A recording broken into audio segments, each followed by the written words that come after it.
चलिए तेज रफ्तार खबरों के बाद विस्तार से खबरें और सबसे पहले बात करेंगे झारखंड के मुख्यमंत्री हेमंत सोरेन की। जमीन खरीद फरोख्त के मामले में फंसे मुख्यमंत्री से ईडी की पूछताछ इस वक्त जारी है। हेमंत सोरेन से पूछताछ सीएम आवास पर हो रही है। ईडी ने हेमंत सोरेन को 10 नोटिस भेजे थे, जिसके बाद वो आज ईडी के सवालों के जवाब दे रहे हैं। तो झारखंड के मुख्यमंत्री हेमंत सोरेन से ईडी की पूछताछ जारी है। रांची में सीएम आवास पर ही ये पूछताछ इस वक्त हो रही है, जिसमें आज ईडी के सवालों के जवाब दे रहे हैं मुख्यमंत्री हेमंत सोरेन।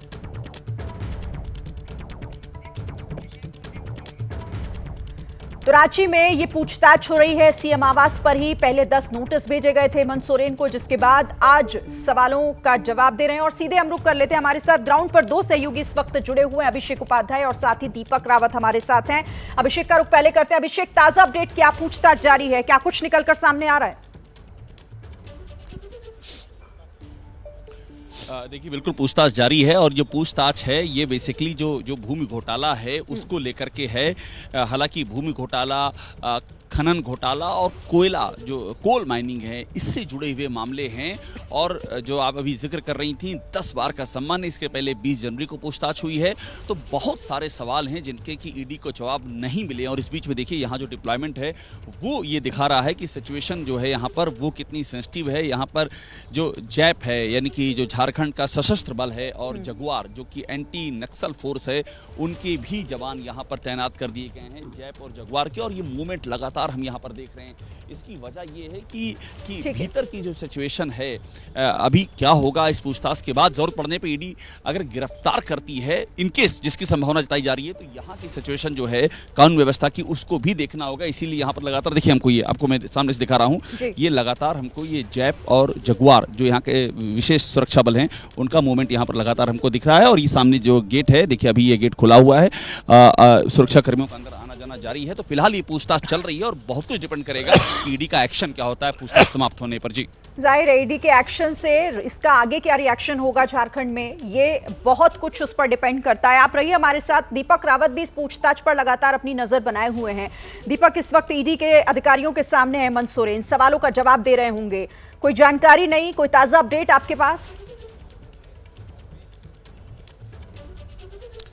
शरीन, पहले तस्वीर दिखा देता हूँ आपको। ये वही गेट है जिसके जहाँ से तो ईडी की टीम है वो घुसी है। करीबन 2 गाड़ियाँ थी और एक गाड़ी में 4 से 5 जो है ऑफिशियल जो है वो नज़र आए थे। करीबन 1 घंटे का वक्त होने वाला है, क्योंकि 1:15 के आसपास जो है ईडी की टीम अंदर घुसी थी। सुरक्षा के बीच ईडी की टीम को यहाँ पर लाया गया था। अब जहाँ तक सवालात की बात है, तो सवाल जवाब शुरू हो चुके हैं। और ख़ास तौर पर ये बताया जा रहा है कि सवाल जो ये बरामदगी दिल्ली में हुई है पिछले 2 दिनों में, उस बरामदगी को लेकर सवाल पूछे जा रहे हैं। 36 लाख जो बरामद हुआ है कैश, उसको लेकर प्रमुखता से सवाल पूछा जा रहा है कि आखिर ये कैश किसका था, कहां से आया था, कहां जाना था। और तमाम जो BMW 2 गाड़ियां जब्त की गई हैं, उसको लेकर भी सवाल पूछे जा रहे हैं। कुछ कागजात भी वहां से हासिल हुए थे, उसको लेकर भी सवाल पूछे जा रहे हैं। और जो पिछले तमाम जांच चल रही है उसको लेकर सवाल हैं। लेकिन सवाल इस बात को लेकर भी है कि क्या आज गिरफ्तारी होगी, क्योंकि तमाम जो लोग हैं, जो नेता हैं JMM के और कांग्रेस के, वो ये कह रहे थे कि जिस तरीके से संकेत पिछले 2 दिनों से दिए गए, जब दिल्ली में अचानक से ईडी की टीम उनके घर पर पूछने की कोशिश करती है, वहाँ से हेमंत सोरेन गायब हो जाते हैं, फिर वो कई घंटों बाद, 40 घंटे से ज़्यादा के वक्त के बाद एकदम से प्रकट हो जाते हैं रांची में। बड़ी खबर जो सूत्रों से मिल रही है वो अपने दर्शकों तक पहुंचा दे। देखिए, हेमंत सोरेन की ओर से कल्पना सोरेन का नाम सहयोगियों को बता दिया गया है। सूत्रों के मुताबिक सहयोगियों के नाम पर सहमति है, यानी पहले ही सहयोगियों को कल्पना सोरेन का नाम बता दिया गया है हेमंत सोरेन की तरफ से। सूत्र जानकारी दे रहे हैं कि इस पर किसी ने कोई आपत्ति भी दर्ज नहीं कराई है। जो सहयोगी हैं उन्होंने उस नाम पर, यानी कल्पना सोरेन के नाम पर सहमति जताई है। इस पर क्या और ज्यादा जानकारी हमारे पास है, अभिषेक का रुख कर लेते हैं। अभिषेक, पहले ही नाम बता दिया गया और सूत्र ये भी जानकारी दे रहे हैं कि कोई आपत्ति नहीं है सहयोगियों को उनके नाम पर।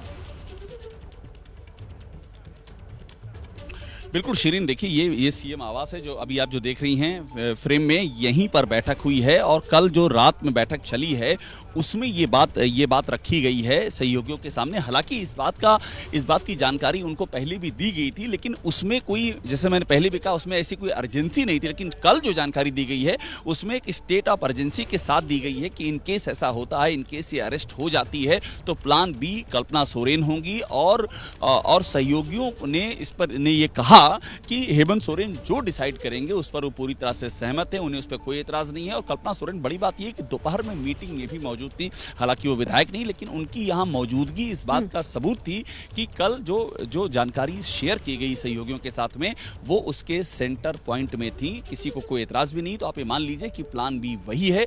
अगर ऐसा कुछ होता है जिसकी संभावना जताई जा रही है तो हेमंत सोरेन की पार्टी इस प्लान पर आगे बढ़ेगी, जिसके के लिए सहयोगियों का उसे समर्थन हासिल है। जी ठीक है, यानी कि प्लान बी को लेकर यहाँ पर किसी तरह का कोई संशय नहीं और उसे हरी झंडी भी दिखा दी गई है।